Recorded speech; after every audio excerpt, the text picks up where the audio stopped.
All art is experience. Hello and welcome to The Company Doctor. In this episode, we're very lucky to be joined by CEO and co-founder of the Lighthouse Group, Andrew Powell. Andrew discusses his unconventional journey to becoming an entrepreneur and how he's looking to disrupt the worlds of sport and entertainment in a positive way. Gary, Andrew, it's over to you.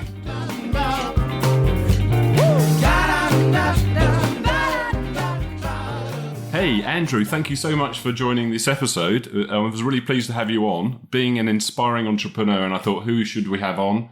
And I thought immediately, Mr. Powell. How are you? Yeah, I'm good, Gary. I'm good. How are you, my friend? I'm excellent. I'm really pleased you're here. I think just to kick off, I mean, I've got lots of stuff on you that we'll pull out through the conversation, but for the people listening, it'd be great if you could quickly introduce yourself, tell us about yourself and the company that you've just established. Yeah, sure. So my background is very untypical. Military straight from school, 11 years, including 6 years with the Special Forces. I've been lucky enough to serve in FTSE companies as an executive. I've bought and sold companies. I've worked in private equity. And latterly, I've found a passion for building businesses with a purpose.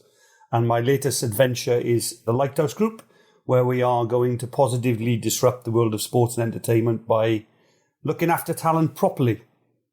I love that. And when Andrew says he's going to positively disrupt, he absolutely is. And you're going to find out about Andrew in a minute. It's great. Tell us a little bit more about the Lighthouse Group, because I think it's a really interesting idea, and I think people will resonate with it. Just a little bit more. Yeah, two of my key passions throughout my whole life have been sport and helping people.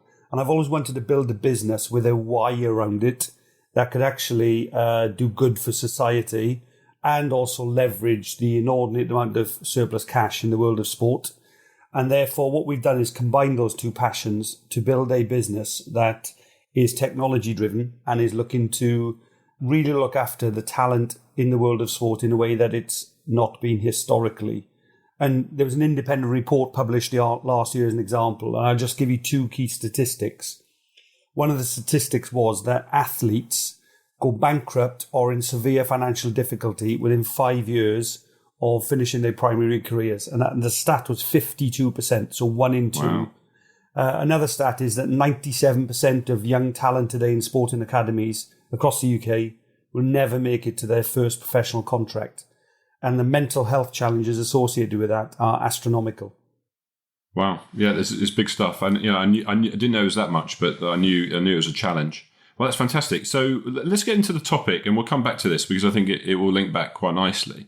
Now, being an inspiring entrepreneur, I did look up a dictionary definition, which I'll share with you because it's interesting.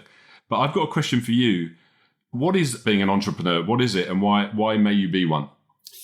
To be honest with you, I fell into being an entrepreneur. It wasn't a conscious choice. I jumped into a private equity invested business in 2014, and that business I'm still a non-exec director for, and that takes predominantly disadvantaged inner city young talent, educates it and puts it into work-based opportunity. And we created about 6,000 work-based opportunities last year for that through that business for talent all across the UK. And because I'm an avid networker, my network has been reaching out to me for me to get involved in multiple different things. And suddenly you find yourself being termed an entrepreneur because you are wanting to help so many people and people want your brain at the table. So it wasn't really a conscious choice. It was something I sort of fell into. Yeah, I mean, I think it's interesting because if we go back in your past, it's not necessarily an obvious thing. I mean, when I looked up the dictionary definition, I'll share it with you. You'll relate to it. It's a person who sets up a business taking on financial risk in the hope of profit. Wow. What do you think of that? Well, I've done that multiple times, much to my detriment at some in the hope point. of profit, right? Yeah, and certainly to much angst of my lovely wife, who has supported me to remortgage my house 3 times in the last 5 years to make investments into businesses.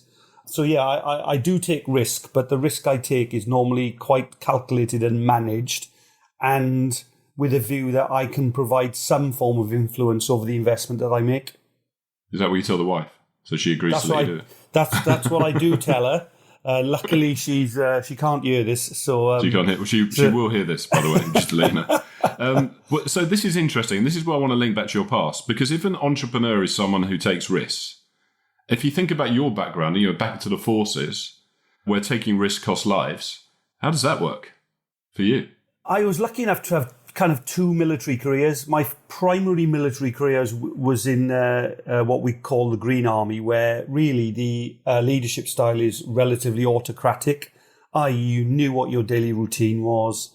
You woke up being told what to do and when to do it.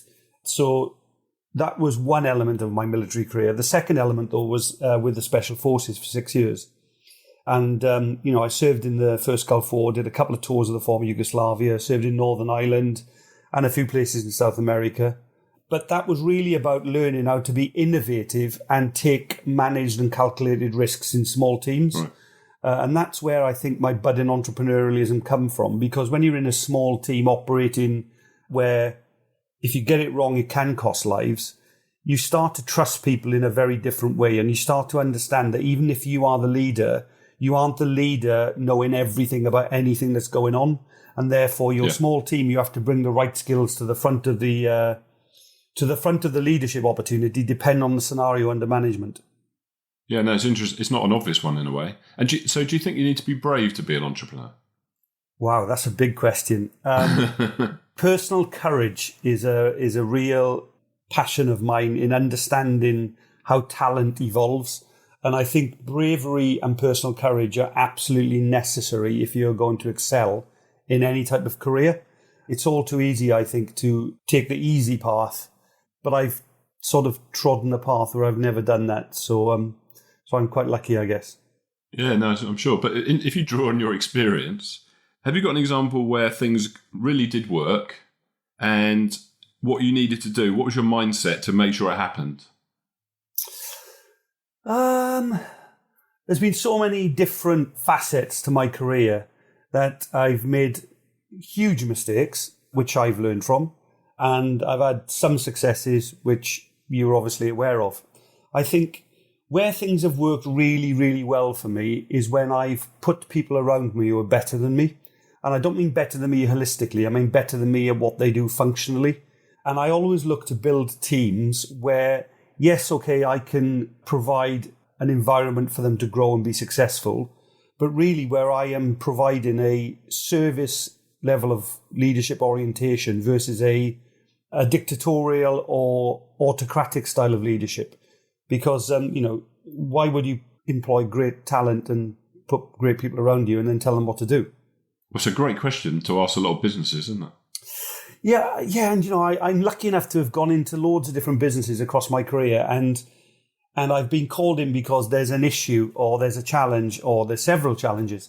And many times across those engagements, we've found that actually the challenge is actually with leadership and not actually with the business.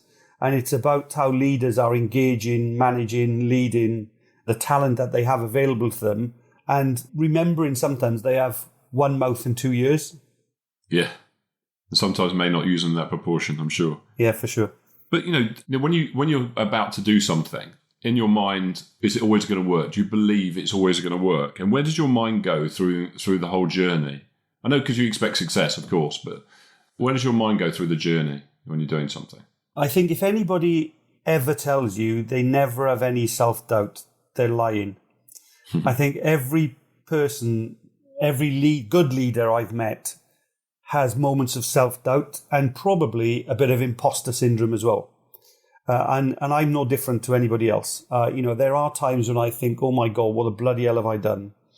Because I jump out of secure type environments where, as an example, I'm in a big corporate role where I decide, you know what, I'm just not fulfilling my potential here, even though I'm leading in an executive capacity, a global FTSE business, and into a very small private equity venture because I needed to make sure I worked in businesses that could give me or had a purpose. So I think everybody has doubt about what they're doing. Even with Lighthouse now, we are going into a market I have no real experience of. I've never worked in the sport vertical, but what I bring with me is a value set, a level of integrity, some transparency, a bit of vision, and a willingness to disrupt and get things wrong, but to learn quickly or to fail quickly, such that we we really do build a global business in the next 2 to 3 years. On that journey, will we have challenges that I'm not expecting? Definitely. Will I have many doubts along that journey that will have me picking up the phone to great counsel like yourself, Gary? But I think the power of network can't be underestimated when you go into something where you are not 100% sure. Because if you put great people around you and you spend time with great people when there's nothing to gain from that interaction other than to just spend time with great people, you will make sure that you build a network around you that can get you through these challenges. Yeah, and just dig into that, because you've always been a prolific networker, a really good example of a networker. In fact, you started something called the Dot Joiners, which I'm proud to be a part of. How important is your network, and how do you cultivate it? When I came into business at age 27, so I was quite late coming to business, really, because of my formative military career. And one of the things I realized very, very quickly is business is not so much about how good you are in isolation. It's actually about who you know. And I've been lucky enough, having spent time with great people and sought out great people, to never have to really go for a job interview, because my network know what I'm capable of. They sort of know my background a little bit, and I've spent and sought time with just great people. It's amazing for me, really, when I talk to young talent about building networks, they get terrified because they think, why would somebody who's a senior business leader want to spend any time with me? And I just say to them, look, please never underestimate the power of ego, because ego is there for us all somewhere in some way, shape or form. And I've said to them, look, just reach out to whoever you want to speak to and say, look, I think what you're doing is amazing. I would love to spend half an hour with you just to learn from you. Could you please give me that time? And then just go and listen. And it's amazing how many people's careers have been transformed by just taking that attitude, because I found if you reach out to talent and you sort of come at it to flower the ego up a little bit on the way in, but come in genuinely wanting to learn, you'd be surprised how many doors will open for you. And I watch you do that in both directions. I watch you reach out to your network to help people. I see that a lot. But I also see you actively driving your own network. And in fact, one of the things I noticed that I didn't know about you is that you've managed to get yourself on the decision-making panel for the Bank of England. Was that a networking ploy, or was there was another reason behind that? No, it's not as grand as it sounds, Gary, to be very honest with you. Basically, there's a study being undertaken by Nottingham University. Our economy at the moment is in a huge state of flux. Businesses coming out of COVID, if they survived, have gone through a period of time that hopefully they'll never have to go through again. And I think the Bank of England were very smart in reaching out to Nottingham University to do a study with business leaders to ascertain the temperature of the local economy from a business leader perspective, in terms of how decisions being made by the Bank of England were affecting businesses. So we do a monthly survey, which goes into Nottingham University. The results are compiled. It's from many, many hundreds, if not thousands of business leaders across the UK. So I'm not unique. And that then informs, I believe, some of the decisions being taken by the Bank of England. So it sounds grandiose, but it's really not. No, it sounds great. So is it your fault that the interest rates have gone up on my mortgage? Well, I would encourage anybody to try and get a fixed mortgage if they can. Yeah, thanks for that. But no, I can't take credibility for that one. No, fair enough. But I think it is great. I thought it was a networking ploy, to be honest. You talked earlier, Andrew, about your wife being supportive.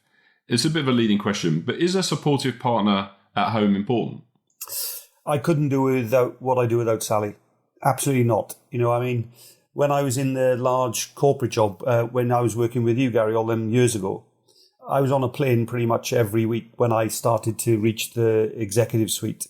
And the reason why I did that and why I chose to do that is I believe that whilst technology is amazing and allows us to do things like this very remotely, being a leader means sometimes you have to be present, especially when you're delivering change, and especially if that change you're delivering has a potential negative impact on the talent that you are meant to be leading. So I chose to be on a plane pretty much every week during my corporate career. And I could leave on a Monday morning or a Sunday night and not be back until a Friday. And all Sally would do is say, how's your week been? There was no kind of pressure, tension. I hate to use the word nagging because that is very stereotypical. But, without having a solid foundation to build from, I've seen so many executives or leaders never reach their potential because their home environment just isn't stable. Yeah. So it's been a godsend for me to have a stable home environment. Yeah, and that's what I wanted to ask you. I mean, I'm fortunate. My wife will always say, just do what you need to do. And I think that just takes the pressure off. But do you think if someone doesn't have a supportive partner, it's difficult, or is it impossible to be an entrepreneur without that? I don't think anything is impossible because anything I've done in my career, I've never really found impossible. There's always a way through anything. I do think it makes it far easier, and lots of people choose not to have a partner, which is a pretty natural choice also.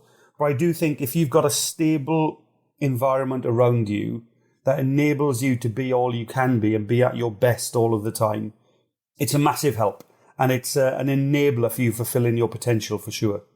Yeah, no, I absolutely agree with that.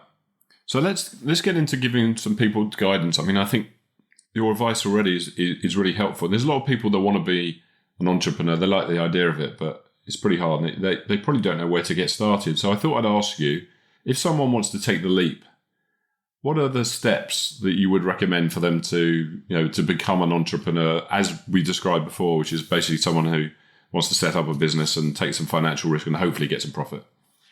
What would be the steps you'd recommend? I think the term entrepreneur is kind of overused a little bit these days, because anybody who backs themselves in any way, shape or form is sort of an entrepreneur. You could be in a large corporate ecosystem and feel like just a number, but you also could potentially be relatively disruptive in a positive way in that environment if you chose to just change your mindset and think about some of the challenges the organisation is throwing at you in a different way. That's sort of taking a little bit of personal risk to not conform to what is accepted within the corporate culture. I see that as a little bit entrepreneurial. If you genuinely want to build a business of your own, which I would encourage anybody who's thinking about doing that to just think about the purpose of what they're doing first. So rather than think about the end goal is to be a multimillionaire or the end goal is to build a global business, why are you actually thinking about starting this journey in the first place? What is your why? So when I sat down as an example and explained to Sally that after several years of building the Route to Work business, that I now was going to leave for a complete startup. I was going to sit on the board, but I'd leave for a complete startup and do it all over again. Yeah. That was a very interesting conversation, but I knew that my why was, if I look back on my life at some stage, and I'd never really gone after combining two of my passions of sport and helping people, which I knew was my why, I would have regretted it. So I would encourage anybody thinking about jumping into building a business of their own to start with their why. And there's a brilliant book, as you know, by Simon Sinek on this. So if anybody's not read it, I suggest they do. It's a brilliant book. Start with their why. And then start with thinking about how do you translate that why into something that can be commercialized in the external market? Because if you can't commercialize your why, then you're in trouble before you start. And lots of people definitely have a why, but the market isn't ready for the commercialization of it or won't understand it. So step one is find your why. Step two is make sure your why can be commercialized. Yeah. And then step three is, when you go through the dark moments of uncertainty and self-doubt and imposter syndrome, which you will, make sure that your ego is not allowing you to not reach out to great people, even if you don't know those great people. Because I can tell you now, LinkedIn is a fabulous tool. And if you are struggling with anything to do with your daily business, there will be somebody out there who will know how to navigate the challenge you are going through, will have a scar or two on their back having got it wrong previously, who you can reach out to. And again, if you play to their ego and ask to learn from them, pretty much guaranteed you'll get into their diaries. I love it. You do talk about purpose a lot, and you've spoken about it now. When did you realise that purpose was an important thing? I mean, I agree with you, but how did you wake up and go, you know what, purpose is Not really until my early 40s, if I'm honest. So, I work with a lot of young talent today who are like, I don't know what I want to do in my career. And they think that that's a problem for them. And I understand why they think it's a problem for them, because they're at that stage in life where they want to create meaning in the work that they do. But I have to be very honest and say I didn't really realize my true purpose around what I wanted to do with my career until I was in my early 40s. I think my tours of the former Yugoslavia shaped a little bit my thinking. My formative upbringing on a relatively rundown council estate in South Wales also helped, because I knew at some stage, if I could, I'd like to be involved in a business that could give young talent like I was the chances I never had. So there was something burning away in the background. But it wasn't until I jumped into the private equity venture in 2014, really, that I really understood how you could build businesses that could change people's lives, genuinely change people's lives. And suddenly there was a whole awakening around, oh my gosh, I can genuinely build commercial entities that have genuine social impact and genuinely can change lives. And that's when kind of my awakening came. But I would say to young talent out there today, if you're struggling with where am I going, what is my career, don't worry about it too much. It'll come to you at the right time.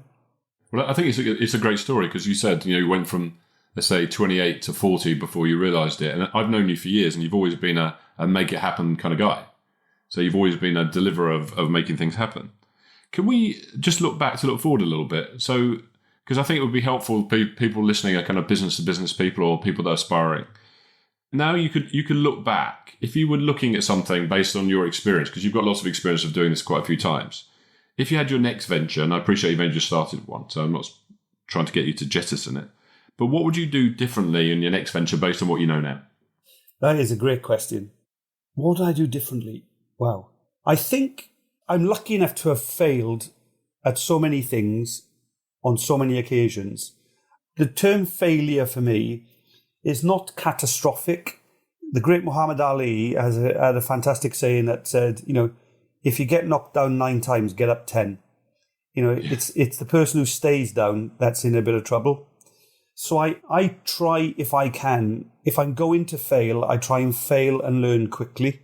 So one of the biggest learnings I've had is in isolation, you can be an amazing individual. You can be an amazing leader. You can win hearts and minds of talent very quickly, but that's not scalable.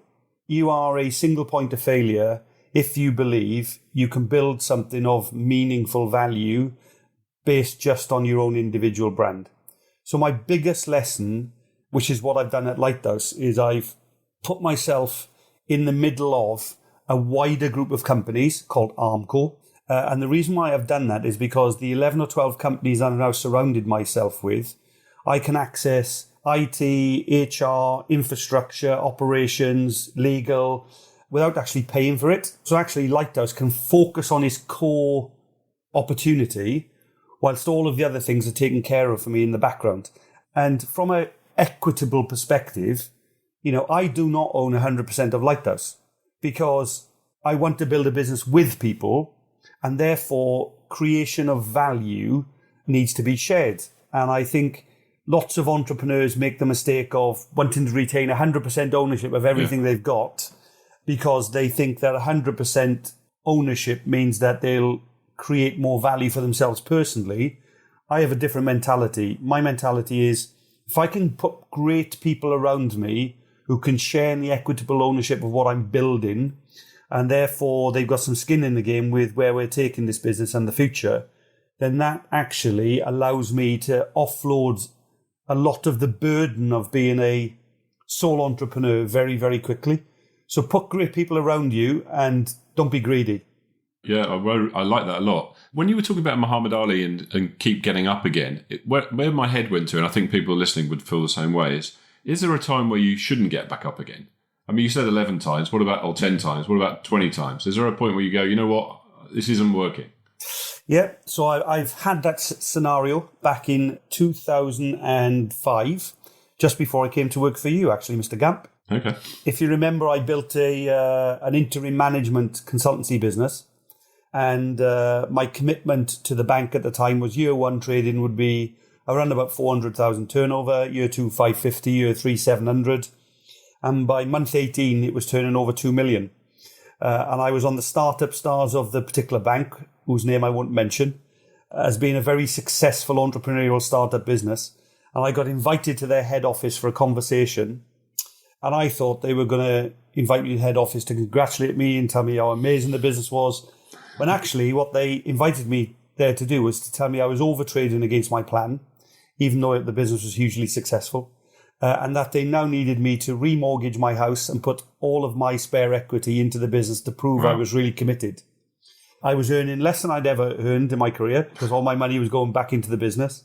I was spending less time with my family than I'd ever spent with them because I was building a business. And now I was being asked to remortgage my house and put all of my spare equity into the business itself. And that was a time when Sally and I sat down and said, we shouldn't get back up from this one. You know, I had a very young family at the time.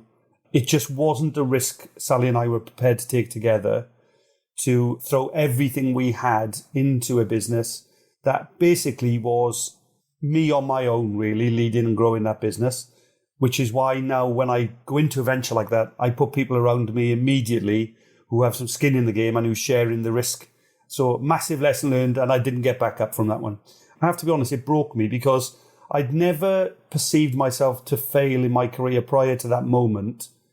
And for about 6 months after that, I felt like a complete failure. But actually, it was probably the best learning opportunity I've ever had in my career. Yeah, I mean, it's just, you never failed because it was a springboard to many other things. Obviously, working with me was one of the key ones. Yeah, well, you were my saviour at that time, Mr. Gann. Bless you. Bless you. I've got one last question, and I want to talk about your musical taste, which will always sort of be interesting. So again, for the people listening, what are the 3 top attributes of an entrepreneur that are the most important, if you just like 1 word, 3 one-word attributes for an entrepreneur? Self-belief. Yep. Never give up. Surround yourself with good people. Love it. 3 takeaways that are perfect.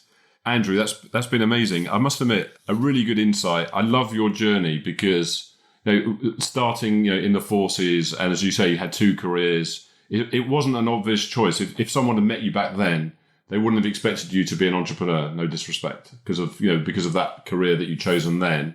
But actually, from what you're saying, it's been a springboard. The experience you've had there and the mindset you have has made you successful. So thanks so much for joining us today. I've got one last question about your musical taste. As you know, we have a playlist for all our guests. And so if we could ask you to give us 1 or 2 tracks that either inspired you or things that you like and get you going, we'll add it to the playlist and that would be great. Any thoughts? Yeah, one of my favourite artists is Seal, actually. I love his music and I love the way his voice sounds across tracks. So one of my favourite tunes is Crazy by Seal. I absolutely love that song. I have a very eclectic and wide musical set of tastes. One of my favourite records actually is I Believe I Can Fly. We won't talk about the artist. But that song, I think, embodies everything that an entrepreneur is about. You know, finding your wings, learning to fly and achieving your potential. It's just a shame it was someone that shouldn't be positioned in the market by the particular artist we are talking about. But yeah, those 2 tracks I think are very important to me. Fantastic, Andrew. Listen, thank you so much for spending time today. It's been really great and insightful. And hopefully we'll get to see you again soon. Thanks so much. Thank you for having me.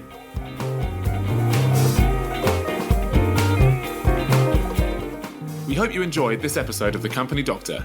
If you did, then head on over to thecompanydoctor.com to peruse our previous episodes and sign up for notifications and bonus content. Thanks once again to Andrew Powell for joining us today, and thanks to you all for listening.